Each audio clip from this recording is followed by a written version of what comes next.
Hello, everyone. Good morning, and welcome to today's podcast for the girls in property. Today, I have a fabulous guest with me who I'm so excited to introduce you all to, who is Ashleigh Victoria. Hi, Hi. how are Thank you so you? much for inviting me. Honestly, I'm really excited for this.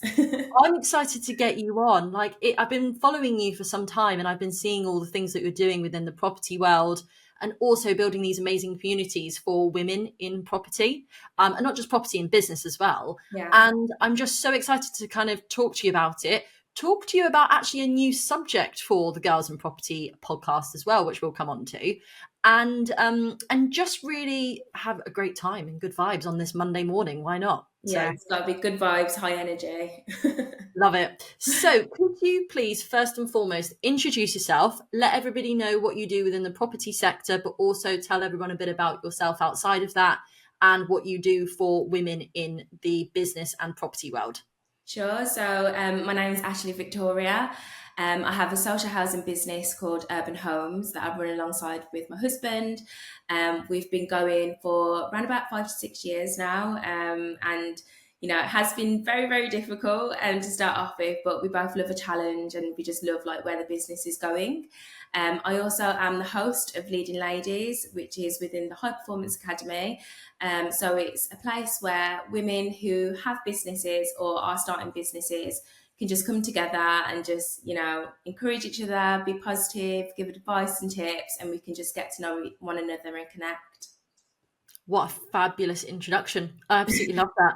Thank you for that. And as usual on our podcast, we like to keep things really upbeat and really have an amazing celebration. So, what is it that you are celebrating at the moment?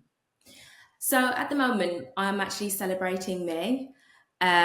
So I have been grafting since I was 17 years old. From the moment that I had a teenage pregnancy, I got married really, really young. I just was very determined to make sure that my life was exactly how I wanted it to be. And I'm feeling like now at the age of 31, I'm finally at that place where I feel content, and that I know that I've left a legacy. So I'm just using this year to like really concentrate on me and upgrade my fitness, my health, my wealth, and just spending more time, with the children, and just spending more time, working on myself. I love that. How many children do you have? I have two kids. So one is 13. Only just stopped crying about it because I can't believe I've got a 13-year-old. And then my daughter, she's 7, and she is an absolute mini me. She looks like my husband, but she has my traits all over. So I pretty much asked for that. I've got a little diva Wow. on my hands. A 13 and a 7-year-old. What Yeah. a handful. Do you know, that's so fascinating how people can have such different lives, because I'm 32, so I'm the same age as you. And Yeah. I'm trying to visualize myself with a 13-year-old daughter. I cannot see that. It's literally Wow. crazy. Like honestly, when he turned 13 in March, and like I just sat there and I was just like, I don't think I'm responsible enough. Like, how am I an adult with a 13-year-old son? Like, it's just crazy. But yeah, Oh, oh my goodness gracious. So you have one of each. You have a boy and a girl. yeah, Wow. Oh, you're yeah. so blessed. That's amazing. I mean, it Thank really you. is. And actually, I'd love to. I wasn't planning on it, but I'd almost love to talk to you about that as well, because we have so many mums within the community as well, and to hear that you had your son so early, I would Yeah, almost would really love to delve a bit deeper into that, because sure. that can also change you in a positive way, like as a person. So that'd be quite fascinating. And then just before we delve in, then, so just something that I'm celebrating at the moment. So every single week, everybody hears me do a celebration, and they're probably bored out of their brains going, what's Athena celebrating this week?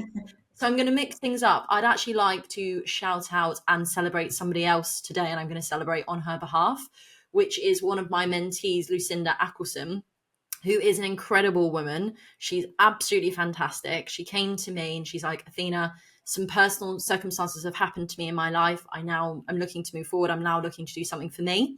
And I've worked with her, and we have just secured 2 properties for her that we're going to work on together Oh, simultaneously, amazing. which is a buy to let and a HMO conversion. And she's purchased both. And she said to me, she was like, And I said to her, I was like, at the beginning of this journey we did together, did you ever think that you'd be sat here today having offers accepted on both a buy to let and a HMO conversion? She was like, no, never. So it's just amazing when you actually put your mind to it and go forward and push yourself forward, what you can actually achieve. So I would really like to celebrate Lucinda this morning. So Lucinda, if you're listening to this, massive shout out to you. I'm so proud of you. Oh, congratulations, Lucinda. Yeah. Okay, so let's delve straight into the juicy bit.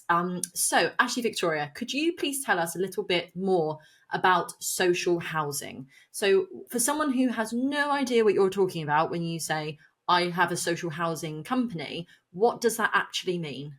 Sure. So, with social housing, it can be a minefield because there's just so much that comes into it. But in particular, we house the homeless and we house service users that have low level mental health needs. And what that means is that any property that we have is basically government backed. So the council pay us to give that service user support on a weekly basis, and they also pay for their stay with us as well. I mean, Yeah, that's in a incredible. In a nutshell. nutshell, but that was so well articulated. And what my thing in life is and always will be as a property investor and developer is this idea of always aligning your personal values to your property objectives and goals. Yeah. So can I ask, how did you get into this idea of wanting to be in social housing? Because quite frankly, it sounds like you have to deal with quite challenging environments, quite challenging things. What made you choose this direction to go down for yourself?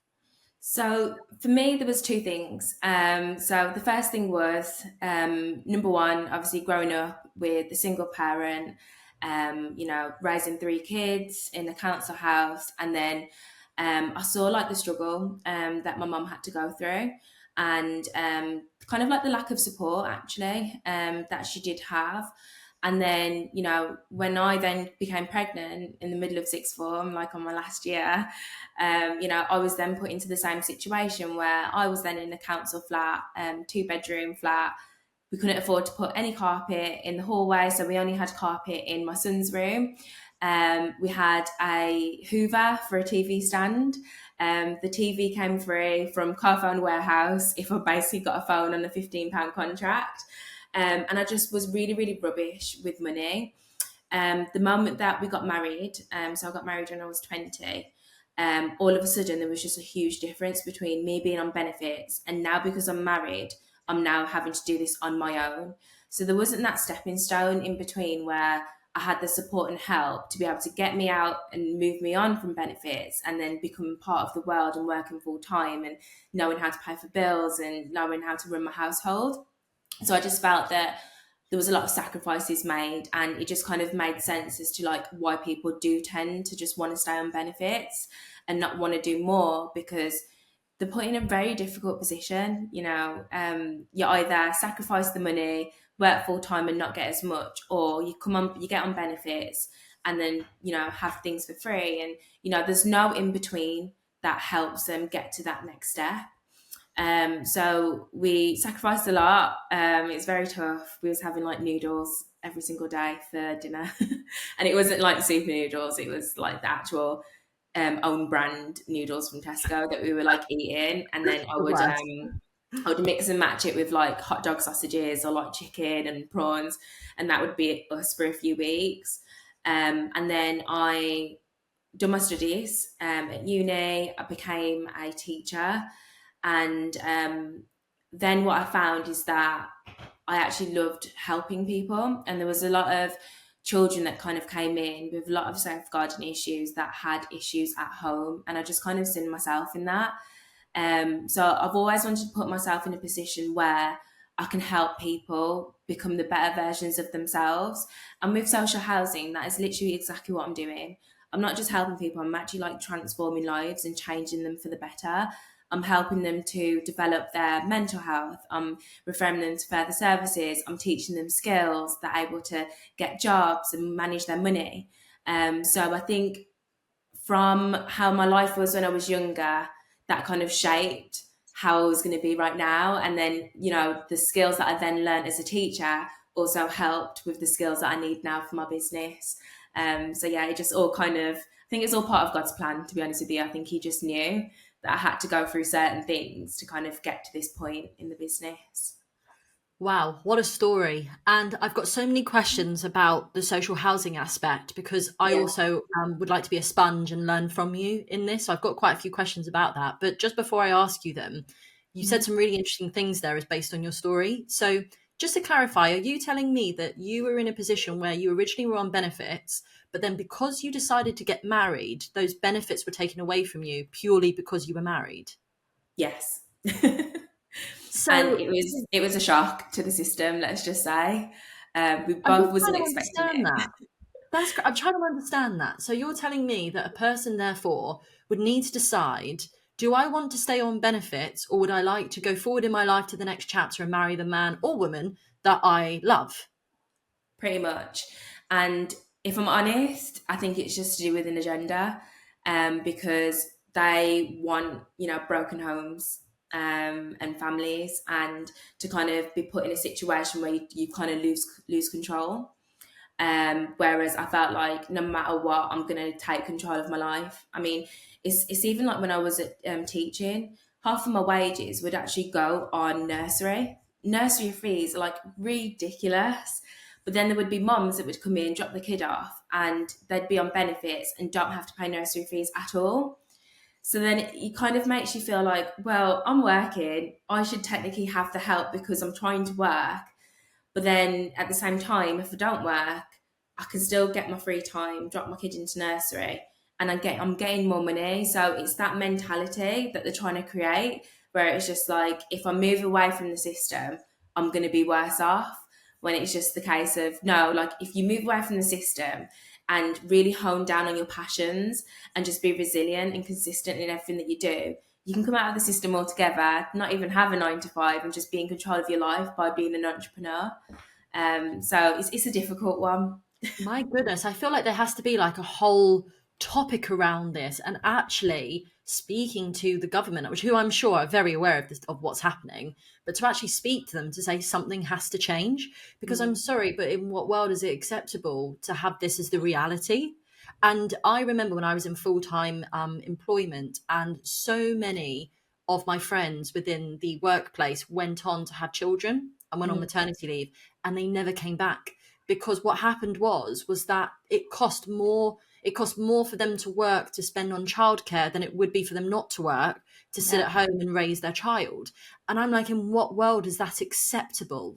How does that to me make sense? And Right. actually that doesn't, again, so I can actually go on a rant here and I'm going to try and hold back here, but that therefore, what does that do for women? What does that do? Does that Yeah. mean that they are therefore forced into this ideology that they should stay at home with the child because it'll be cheaper to do that? Or even men, to therefore become what's termed a house husband.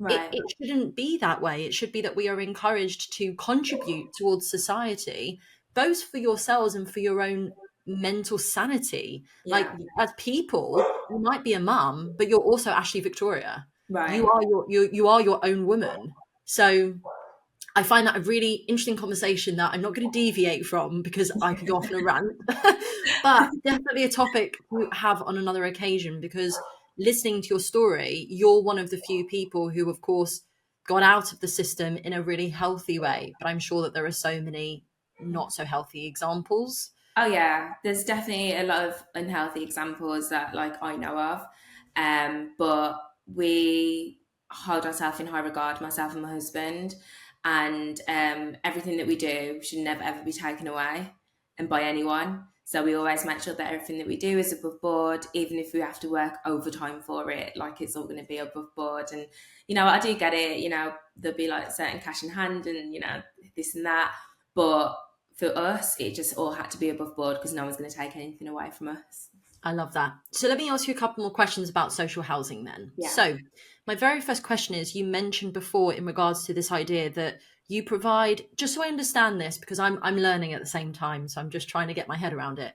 So you would take on a property. Now, would the people who needed the supported living, would they live together in, for example, like a HMO, or do they have their own individual homes, or does it vary?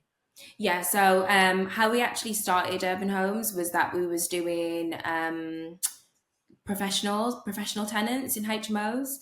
And then when the COVID happened, what we found is that we was basically about to go under, because none of the tenants were paying, and obviously we weren't backed by any sort of government, so we were heavily relying on our tenants paying rent.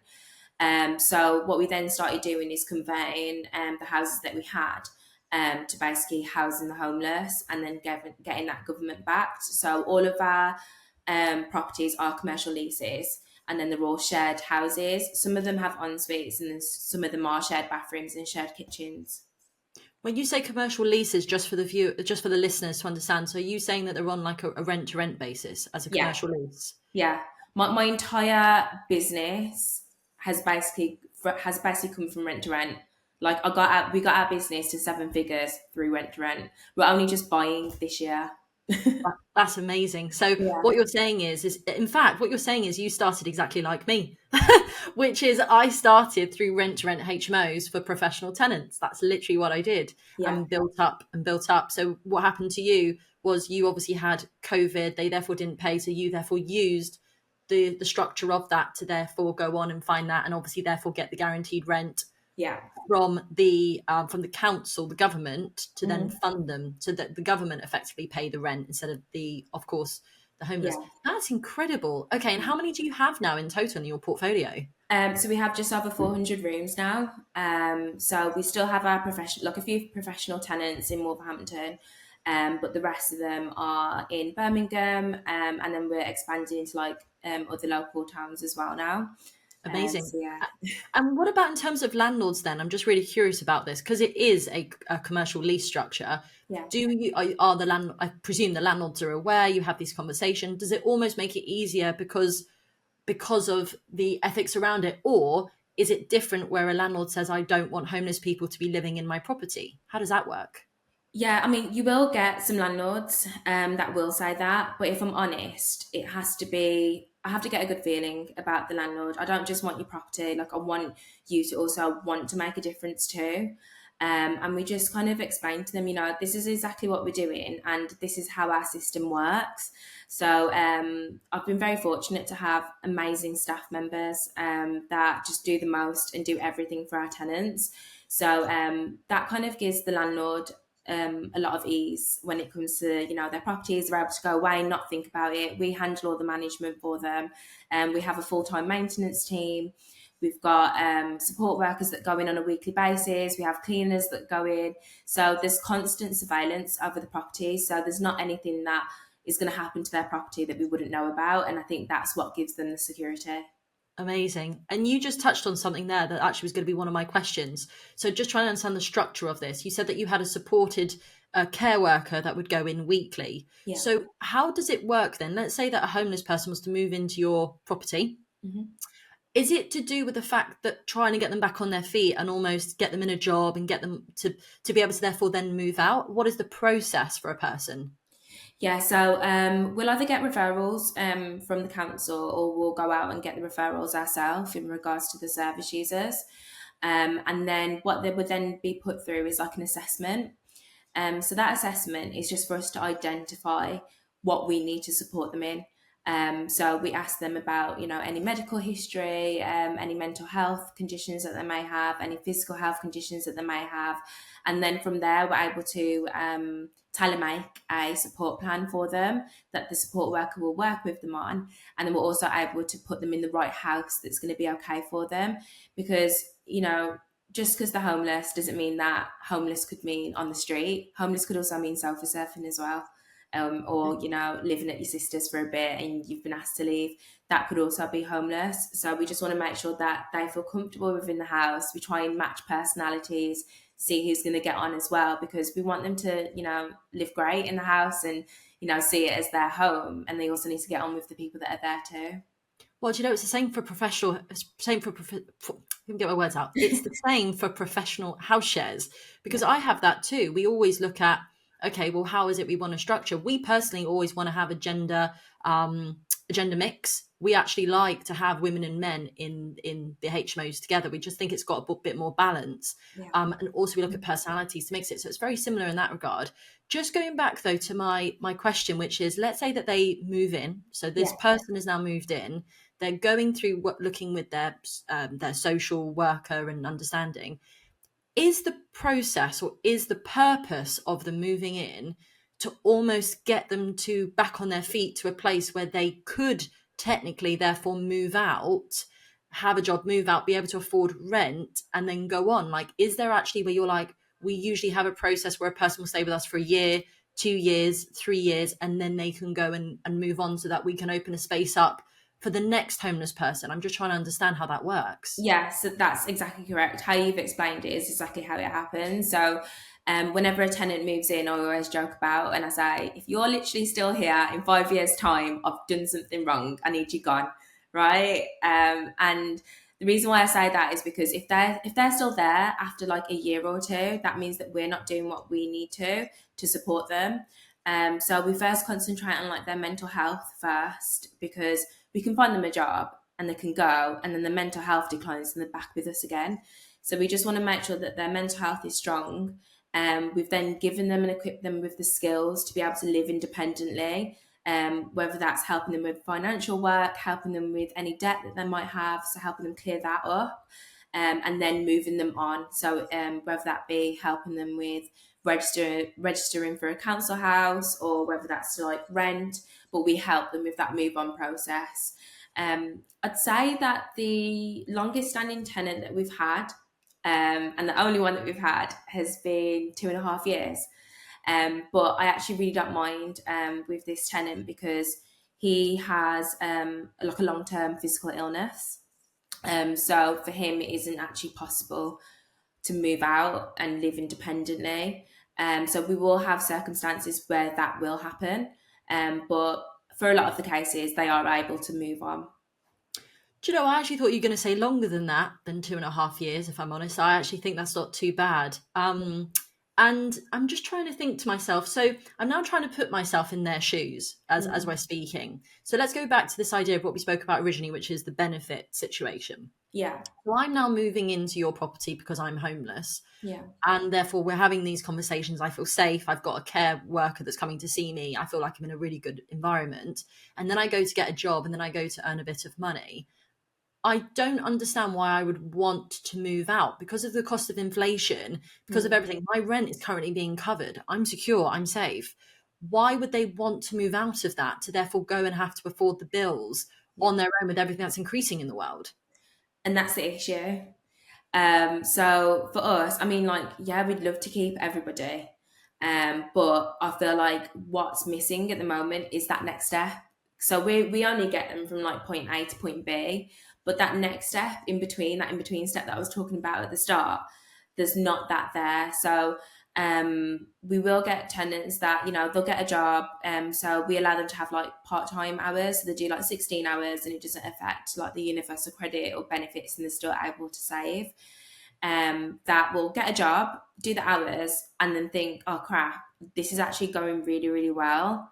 And if it continues to go well, I'm going to have to leave here. And then they'll literally quit their job, and then we have to start all over again. So I feel like there does need to be that next step still, and support where they don't feel like they have to do that. I feel like they need to be encouraged to want to do more hours, and then there's going to be incentives there to do more. But it's just not there, and there's only so much that we can do as a social housing provider. That is so backwards. So backwards. You're absolutely right. It needs to be that they're incentivized to go out and contribute to society. Yeah. That's what they need to do, as opposed to anything else. Do you know, this has really opened my eyes. This has been such an interesting conversation, because I'm really passionate about this just because of my upbringing as well. And I'm just trying to think to myself, like, there must be something that can be done.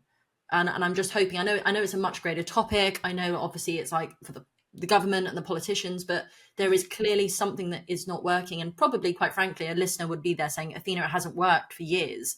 Like, where have you been? But like, it doesn't mean that something can't change now. Do you know? For sure. I just think for me that landlords and investors that buy properties do need a bit of more of an incentive to be able to accept people that have DSS. I mean, when we were looking to get out of the council flat that we was in, you know, we just kept getting doors shut. I know it's like, no, we don't accept DSS, because at the time I was on benefits.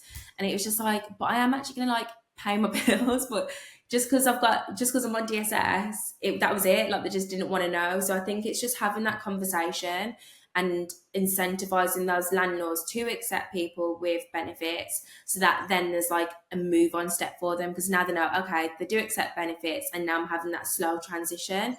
Whereas it literally just goes from like point D to Z, and it's a lot for them.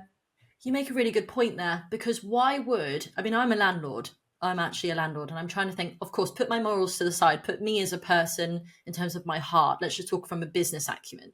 Mm. I've got two people that come forward to me. Why would I go with a DSS over a professional tenant? There Yeah. would be no incentive for me to do that, and it would be high risk for me. Or I would interpret it from a business aspect, not with my heart, with a business aspect of it being high risk. So I think you're absolutely right. I think the way to do it is to incentivize, to say, well, I tell you what, we'll top up the rent, we'll give you a bonus of X amount, we'll do this. That Yeah. would be a really good way of actually encouraging that, so that they feel that they could move away from your accommodation into a property based on that. And I think that that would be such a fantastic move forward for both Absolutely. landlords and the tenants. Absolutely, because I mean, when I was growing up in Bilston, in Wolverhampton, my whole neighbourhood was council. It was all council houses, and honestly, the standard that they used to do these houses in, as in like the council wouldn't do anything, but because it's their home, and then for them, they don't see anything else past this home. They literally used to deck it out to the nine, as in like it just looked like a boutique. So for me, I would definitely want someone that's on benefits to see this place as their home and want to make it their own, because at the end of the day, I'm providing like a service for them. But they also have to feel comfortable as well. It's But their home. It's their yeah, home, 100%. and when it came down to it, even with COVID, again, the professional tenants that would be seen as like a more better risk didn't pay. And then the ones that were on benefits, there was no issues with it. So I know for a fact, if COVID was to happen again, please don't, but if it was, I'm going to be absolutely fine, because Yeah. I'm getting that, because it's government backed, I'm fine. It's the professionals that I'd then worry about. That's a really interesting way of looking at things, absolutely. And I'm not trying to say that this is the same in any way, shape, or form. I'm just trying to Mm. sort of almost put myself in their shoes to think recently, how could I relate to that? I've got my own sort of personal story when I grew up, but talking about recently, and the best example I can give is during COVID, me and my partner were trying to rent accommodation. We now actually have bought somewhere, but at the time we were renting. Now, Mm. we were in the travel industry during COVID. So we were putting forward all, I know it's not the same, but I'm just trying to give my Yeah, own spin on it. yeah, So we basically were trying to put forward our application as very good tenants, I'd like to say, to all of these landlords. And everyone would say, what do you do for a living, etc. And we say, we're travel agents. And literally they'd be like, no, the landlord won't take you. The landlord won't take you. And I'm like, are you joking? Like, and I've never felt so rejected in like my whole life. And I Mm. looked at my partner and I was like, this is not okay. Like we have money, we are good people. This is not okay. The world is insane right now. And we literally got rejected, I reckon. Well, we got rejected from every single one actually. Some of them wouldn't even let us view. Some of them let us view and then rejected us after. Even when we offered an extra £100 over, they were like, no, your job is too insecure. And I just thought, this is wild. So I'm not trying to compare myself to somebody in that position. I'm just trying to explain that I too know what it feels like to be Yeah, rejected. So it's really intense, and I wouldn't wish that upon anyone actually. So I can definitely yeah. associate. I've got a question actually. Mhm. What sometimes happens, and I'm not sure if you have ever had this before. People might say, "What's the difference between supported living and assisted living, like assisted and social? Is there a difference?" Yeah, so with supported living, basically the difference is the way that you require your service users. So with assisted living, it's a little bit more intense. You have to have everything up front, definitely have a lot of finances in the background for it to kind of keep you rolling over. But you're not in charge of who comes in and out and when they come in and out of your property. So with supported living, you do need to obviously bid for the tenant, which sounds absolutely horrible. The fact that you've got to like bid on someone to like come into your property. But that could be a very extensive period before you get your entire house full. So that's why I always say with supported living, for anyone that is going into it, I would recommend just make sure that you've got a lot of money behind you, because it's not something that I definitely would have started off on. I mean, we are going to supported living, but again, you have to have a lot of money behind you. With the social housing assisted living, it's the case that you can actually go out and find the referrals yourself. So, because you've been Sean's obviously a salesman, by his history. We've never had any voids at all, and that's down to his sales background. So we like the fact that we're in control of how many referrals we get, who we want to put in, and who we want to take out of our properties. So we work with a lot of charities. Obviously, we work with council as well. So for us, that's just a lot easier. So that's like the difference. It's just how you acquire the service users. That's so interesting. So I never even thought about this idea of bidding for tenants. So Crazy. that sounds a bit odd almost. And Yeah. that is strange. And then, so are you trying to explain the fact that, okay, why do you need, let's say that somebody was to come to me and say, Athena, I'd like to get started in supported living because of the way that I was brought up. This is what I want to do. What's everything I need to know in regards to the caveats, the pitfalls? Like you mentioned about having a lot of money behind you. Like, what's the reason for that? Is it because of the voids? Like, what do you need the money for? So the money is more for like the supported living side. So so how it works with the supported living is that you have to have the property first. So the property has to be there, you have to show evidence of it, give the criteria that you have for it, and then submit that. And then from there you'll then have a tender list that you then need to bid. So that you bid for that tenant to basically go into your property. But bearing in mind you're bidding against loads of other people that are doing it as well. If you're lucky enough to win that bid, the tenant then obviously moves in and then you don't really get paid straight away. So you could be waiting months again. So that could be like up to a whole year or more that you've, number one, funded the house to just basically be empty. Then you're waiting for the tenant to be in there. The tenant's in there, but don't forget you've got to pay for staff. So you're also paying for your staff and then the money comes in. So that's why I'm always like with supported living, I kind of see that as the end goal, to kind of build up your funds first, and then that's kind of like the last step that I would do. But the easiest way to get into it, to answer your question, would definitely be temporary accommodation. Just because there's lots of ways that you could do it. You could work with a provider who's looking for properties, and then you could get paid for sourcing those properties to the provider. So that's like a very easy way to get into it. Okay, so actually to go find the properties and then give them to the providers to put their own people in. Yeah. Yeah, almost like an introducer, like a sourcer. Yeah, exactly. And then that way you're building up your underpinning knowledge around the sector. You're learning things as you go. And then if you then wanted to get to the next step where you're the person that's actually putting people in, then at least you've had that underpinning knowledge of, you know exactly what properties work because you source them. So you know what works, you know what's needed. So it's just that next step then. So it just all kind of works in steps, but definitely temporary accommodation is the easiest one to get into right now. Yeah, definitely. I'm just trying to picture somebody trying to start out in supported living. They take on a property from a landlord on, let's just say, a corporate lease agreement, aka rent to rent. You then negotiate a rent-free period to set it up. Okay. Then you got to start paying the landlord. So you've now got empty rooms that you've guaranteed rent on to then go through the process of bidding for a tenant that might come through, let's say 2 to 3 months later, to not get paid straight away whilst you're paying for all the bills and council tax and staff as it goes, to Yeah. therefore maybe get paid, I don't know, 2 3 months later. So you've now got about 6 months of no rental income whilst you're paying guaranteed rent. That just sounds almost not like a good model, if I'm completely honest with you. That's why we didn't do it first. That is why we did not do it first. I mean, don't get me wrong, I really want to get into supported living because as much hassle as it is financially, it is obviously rewarding. But I just wanted to take action now. And as you can tell, I like to take control of my life. So the supported living model doesn't exactly give me that. Whereas supported accommodation, which is what we do, I'm in control of the tenants that are coming in. of my staff members, of the things that we're delivering, who's coming in, how many houses we get. I'm in charge of that. So it's just a lot more easier for me. So you saying that there's a difference between, I'm trying to understand the terminology, between Yeah. supported living and supported accommodation. Yeah. So you do supported accommodation. Yeah. So what's the difference there?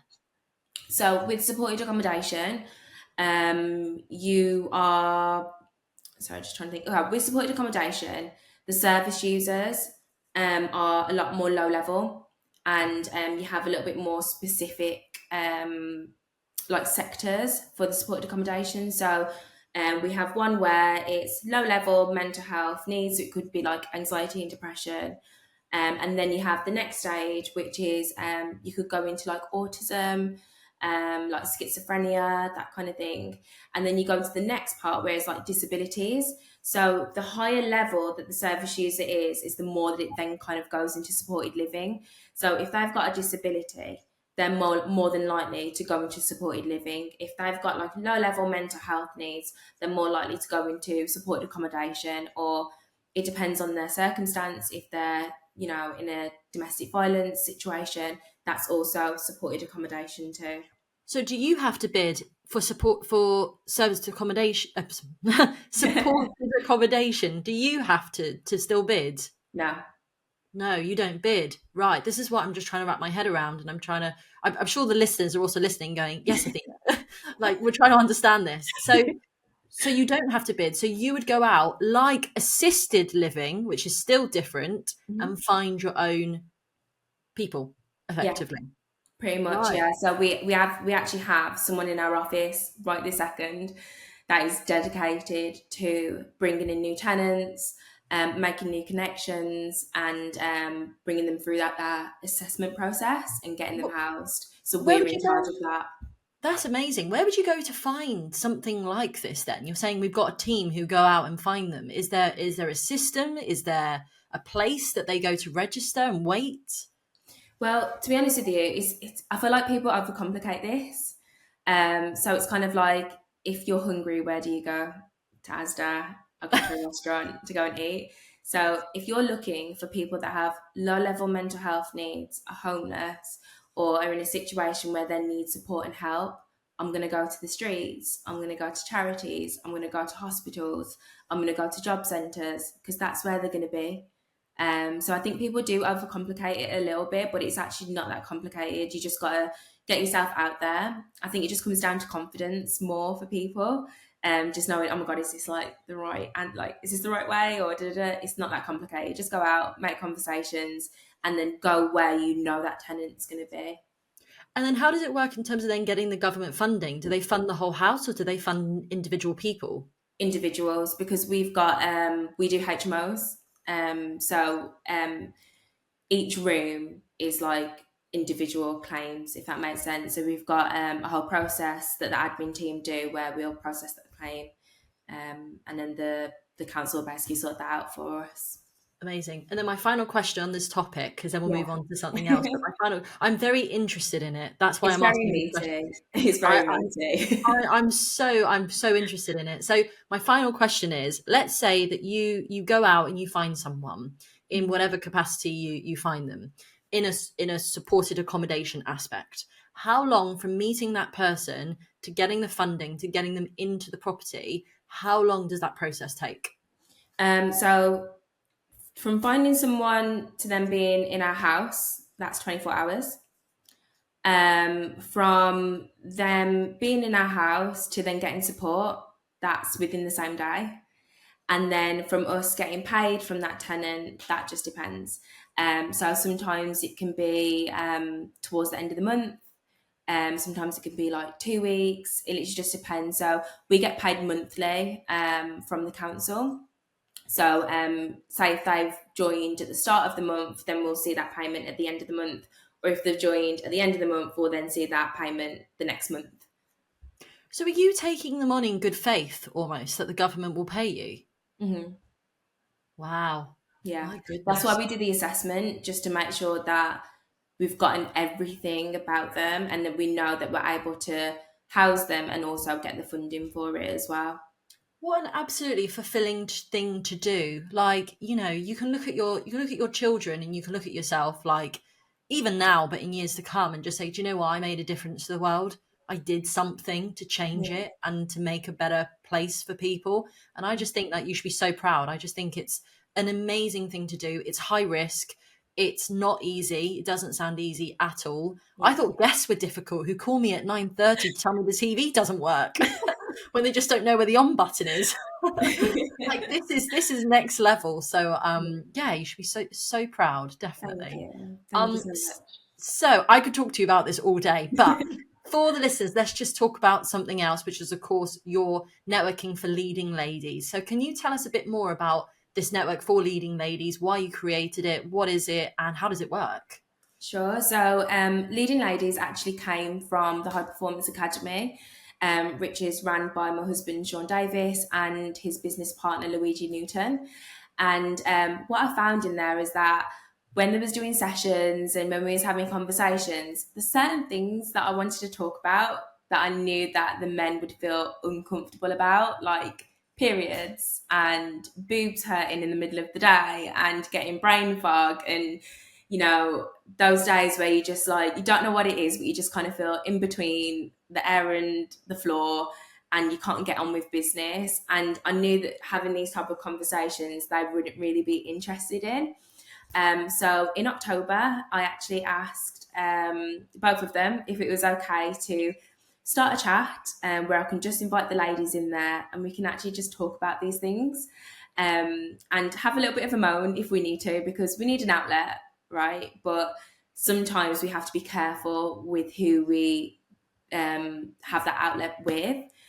So sometimes, as business owners and entrepreneurs, we'll have friends that aren't in business that basically just don't get it. All they know is that you can't go somewhere, or you think that you're better than them, or you're trying to separate yourself, and it's just not the case. Like, I'm just concentrating on my business, I'm just concentrating on my goals.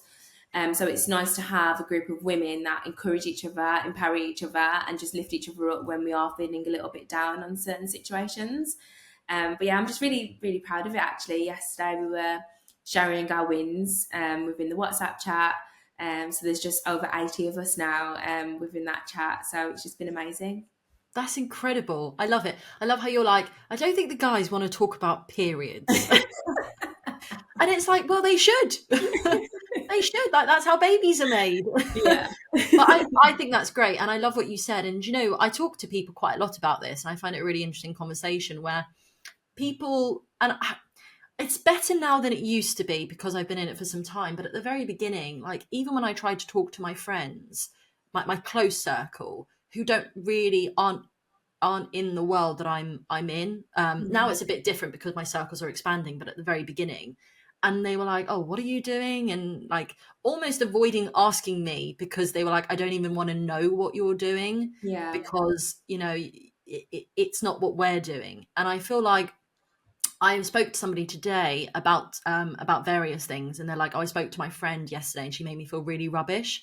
And I was like, first of all, a friend shouldn't make you feel rubbish. Second of all, what did they say? And she says, "Oh, well, I told her I was going to be going out and doing this and finding investors and everything." And she's like, she sort of just told me that I was like really silly for thinking about that, and that it wasn't a good idea, and that it was really high risk and mortgage rates and everything. And I always say, I always feel, and I genuinely don't believe that it comes from a place of malice when I agree. friends and family try and do this. I really don't. I think they think that they're protecting you. They really do. But what happens is that they believe that they can't do it. So they therefore push that onto you because they think, well, if I can't do it, you can't do it. And that's the same for friends. They're like, oh, hold on, you're going out to do all these things. How is that right? And what's been interesting is watching the transition of my friendship group, who at first told me, don't leave your job, it's crazy and all this, to now saying to me, how do you do it? I want to get involved. I want to come to the retreats. I want to do this. And I'm like, oh, now you're interested. Yeah. So I find that I love the fact that obviously I've got girls in property, which I'm now developing, which I love. You created Leading Ladies. Like, I just think it's really interesting. And I'm finding that there's lots more coming out. I don't know if you've seen this, but lots of communities that are centered around women and empowering women. And Yeah. I don't know, have you had this yet out of curiosity? I was at a networking event This wasn't recent, this was a couple of months ago. And one of the guys came up to me who, I'm not going to say it out loud, but just a stereotypical male within the industry, the property industry. Let's just Yeah. leave it at that. We can all visualize what that looks like. And he said to me, "What's this whole thing about girls in property?" And I said, "What do you mean?" And he's like, "Why are you segregating the men?" And I said, "If that's how you see it, then that's on you. If Yeah. you think it's about segregating the men and you can't see the bigger picture, that's on you." And I just said that to him because what an interesting thing to say about why are we segregating the men. It's like, should we really have this conversation? Yeah. It's about creating the space for women to feel seen and heard and to have that. I was speaking to one of my friends the other day and she says, "Athena, if you actually look at what women are earning still to this day, 2024, compared to men," she's Mm. like, "it is so upsetting when you actually look at it." And deep down, I actually believe that what would be wonderful to have is to actually have events and communities that do unite women and men, such Yeah. as the Savoy's Property Group. I think they do a fantastic job, and I've always said this. Mhm. Malkit, Sanjay, and Lauren Mhm. bring together men and women in such a healthy, constructive way. It's fantastic. And I think that that's the healthiest place to be. But until that moment, there will be women who don't feel comfortable to do that. They need to feel like they are heard by other women who can talk about periods, talk about menopause, talk about all these things that men don't want to talk about. And Yeah. that's okay. So, sorry, I went off on a bit of a tangent there, but No, it's fine. I love the fact that you do leading ladies and the Yeah. fact that you have that group. And do you find it works as an accountability group? Like, do people celebrate their wins? How does it work? Absolutely. I think it's more of like an opportunity group, to be honest with you, because High Performance Academy was not just based on people in property. It was based on entrepreneurs that have that high energy and that high performance about them. And I've carried that essence into Leading Ladies. So we've got people that do fashion in there, photography, we've got teachers and people in property. We've got artists, lawyers, accountants, like everybody's from different genres. So every month we just try and like catch up with each other and just like learn whole new different things that you wouldn't learn if you was just stuck in the property industry. So like that's just been like really, really nice just to see that. I love that. And do you know what Yeah. I found recently, actually, within these communities, and hopefully for girls in property as well? Mm. It's not just about actually growing yourself as an entrepreneur or in business and growing your business. Of course, that's very important. It's about growing and developing as a person and becoming more than you ever thought you could be. And for me, I really feel that that's what's game changing for me. Yeah. It's seeing a person grow as a businesswoman, yes, but as an individual person as well. And for me, I think that that's where the magic happens. I really do. So Absolutely. well done to you for doing it. Like, let's both just and again, like a lot. Do you know what else people say to me? I don't know if you've had this as well. Sorry, again, a No, tangent. it's fine. Sometimes people, I almost feel, say to me, "Oh, so are you in direct competition with this community group or this community group?" And I'm like, "No, I'm not in Yeah. competition with anyone. We are women. Like, let's collaborate. Let's come together. Let's not Mm. be what it is we're trying to avoid, which is segregation. Yeah. Let's do that." So I just wish you like every best of luck with leading ladies. Oh, thanks so Um, much. yeah, And and I thank you as well with Girls in Property. I think it's just like school, really, isn't it? Like, you've got your friends that you sit down at your desk every single day, and then you've got people in your year that, you might not see as much, but you know that they're there. Like, it's just, I think when it comes to women, people just like to pit them against each other. And there's just like, there's no need for it. I feel like women can encourage each other no matter what they're doing, and they can still empower one another.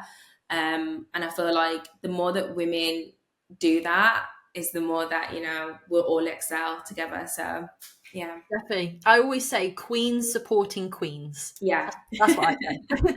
And then finally, just before we go on to the property disasters bit, which is always my Yeah. favorite bit, one thing I noticed on your social media recently, and of course really drew my eye because of my background within being in the travel industry, was this idea around seeing you. I think you went to Disneyland Paris recently, which looked amazing, by the way.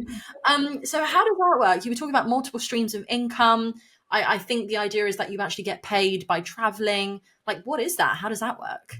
Yeah, so again, as I said, like, I'm a huge believer in multiple streams of income. Again, from my background, watching my mom and being a single parent, not having that financial literacy is just one of my goals, to ensure that I have loads of different income streams in case anything happens. At least I know I can still have my lifestyle and be there for my children. So I actually got introduced to this opportunity like a couple months ago. One of my friends literally just said how silly I was being, because the amount of times I travelled last year, I went to 15 different countries and I could have been getting money back from it. And I was just like, hang on, rewind. What did you just say? And everyone knows Ashley loves money. Money has to be made. So I joined the program, and that means that this year, any travel that I book, I'm now going to get paid for, just by using that platform.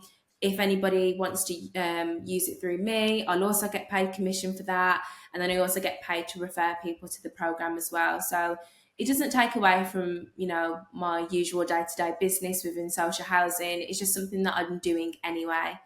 I know everyone that is traveling, and I'm definitely going to be traveling this year, so it just made so much sense. Well, I love that. And I've been waiting to get you on the pod to talk to you about it. And we're going to carry on this conversation after the podcast because, as Yeah. people know, I literally travel all the time. I'm off to Greece soon. I'm off to Mexico at the end of the year. I've just booked to go on a California retreat, which I've got to book my flights and accommodation for. So yeah, like I love it. And I love the idea of, I mean, everybody knows I'm all about multiple streams of income. So let's have a chat, because I think that sounds so interesting. And obviously if people do want to find out more about that, I presume they can just DM you and get in contact with you, or me. I might even join onto the program, guys, so Yeah. I can refer you. So come and talk to me first. By the time you're listening to this, I might actually be signed up. So come and talk to me first, then Ashleigh Victoria. There you go. Yeah, but I think for anybody that is listening as well, especially like your community, Athena, if you are not taking a break, please like make time for yourself. Like I've been there and I've done it where I've completely grafted. I've tried to keep up with my husband in terms of like doing everything that he does, plus trying to be a mom, plus trying to like be a wife, cook and clean, and I just didn't make any time for myself. Your business relies on you no matter what you do. Like your battery has to be on 100%. So if you're not giving yourself time to charge, then your business is going to go down. It's literally just as harsh as that. So please make time, whether it's one day for the week, whether it's a weekend out of the whole month, just to recharge your batteries, because your business cannot survive if you're not surviving. So make sure that you're having a break, make sure you're getting away, even if it's a UK staycation, but you've got to make time for yourself. Do you know, that is so well said. It really is, because I don't think enough people do that. So definitely take a break. And also my final question, I know I said that was my final, but this is my final question, because I said I'd come back to it, is Yeah. if we've got any young mums listening to this, or mums in general listening to this, what is the best piece of advice you could give to them in terms of really taking them forward as a mum? Give yourself grace. I was about to start crying then, but we're not going to do that on the pod. Give yourself grace. And yes, mum guilt is definitely a thing, where you're just trying to do it all, you're trying to make time for yourself, you're trying to be there for your kids, but you just have to give yourself grace, because I can guarantee 10 times out of 10, if someone was to ask your son or daughter about how they think about their mom, they're going to say that mom is amazing. So just know that whatever you do, your kids are watching you, and they are proud of you, and they're going to be behind you, whatever decision that you make, whether that's to start your own business, or whether that's to take some time for yourself. They're always going to be happy with whatever decision that you make. So just give yourself grace. Mum guilt does not exist. You can't do it all, but just make sure that you've got a village around you, whether that's support from family, whether that's support from friends, or literally just finding a community like Girls in Property or like Leading Ladies. Just get yourself around a village. That was beautiful. I loved that. I absolutely loved that. And then just to finish with one of my favourite bits, which is property disasters. So I can imagine that within your world, in your sector, there must be some amazing stories. So, can you give me just one example of something that, just to finish off on kind of not a high, because that's the wrong word, but just as a thing at the end, a story that you've got. What, like a horrible story? Well, like just a property Or a stressful disaster that you're story? like, I can't believe that happened. Okay, so Joe, there's so many, right? But honestly, if you're eating and listening to this right now, please put your food down. Or if you're Okay, let's. drinking, please put it down. I'm going to give a trigger warning about this now. Okay, trigger Um, warning. Put your food down. put your food down, right? So we actually got a call from one of our tenants that basically said they can smell something that's like coming from like the stairs and things like that. And we said, okay, you know what? Don't go there. We're gonna come straight over and like have a look to see like what's going on. Anyway, we went upstairs. I'm not even joking you. Like the moment that we opened the door, the whiff of it was just not human. Basically, like what I could smell, it just smelled absolutely awful. Anyway, I started going up the stairs and I was just like, okay, this smell is getting stronger and I'm literally gonna like be sick in a minute. When I looked, opened up the bathroom door, someone had literally pooed everywhere, as in like all over the walls, on the ceiling, all over the floor. It was everywhere. And at that point, I was literally like, how the hell am I going to tell my cleaner that this basically needs to be cleaned up? We then had the person that done it basically like denied, bearing in mind the moment that he turned around, he was soiled. He was soiled all the way at the back. And I was just like, I don't know whether to laugh or cry in this moment, but this is literally like the worst day of my life right now. And it probably is his too. But yeah, I'd say that's probably like the worst experience that I've had just because I felt so sorry for the cleaner. We had to pay a double for that day I, because it I was would just have paid her like 5 times the amount. Oh, oh bless god. my God. So hold on. So was he like, was he like disabled, or was there a reason that it happened? No, no. No, no. He was not disabled. He was not drunk. He was not any of that. So I'm not too sure what exactly happened. Whether like I just don't know like how his ass was pointed towards the ceiling and how Well, it got there. this was my question. How the hell do you take, quite frankly, a shit on the ceiling? Excuse my I was still language, but trying to how figure did it that out. happen? It was literally like that scene out of Daddy Daycare. I don't know if you've like watched Yes, it. yes, I've seen it. Yes. He opens the bathroom door and there's like poo everywhere. It was literally like that. It was horrible. And I I love hope it that. doesn't happen again. Please, tenants, don't do it again. That's so funny. If anyone is listening to this wanting to get into property, this is why you should get into property for these moments. Yeah. You know what? I love that. And do you know what? We finish on a weird high. So Yeah. there we go. But I'm sorry Very you weird. went through that. Amazing. You know, it's been an absolute pleasure to have you on. It really has. I feel like we've just really covered so much groundwork. And more importantly, like I've really gotten to know you more as a person as well, which is so wonderful. So Yeah. I'm sure I will be seeing you again doing absolutely incredible things within the industry. So go smash it. Thank you so much. And if people wanted to get to know you more and wanted to reach out, what is the best way for people to do so? Yeah, so I'm on Instagram 24/7. I don't use any other platform. So my Instagram is at Hello Ashleigh Victoria. And I basically just talk about all things business, motherhood, and travel. If anybody is listening to this and you just want to shoot me a message, you just want to have a chat or you want to connect, definitely do that. I'm open for a new connection.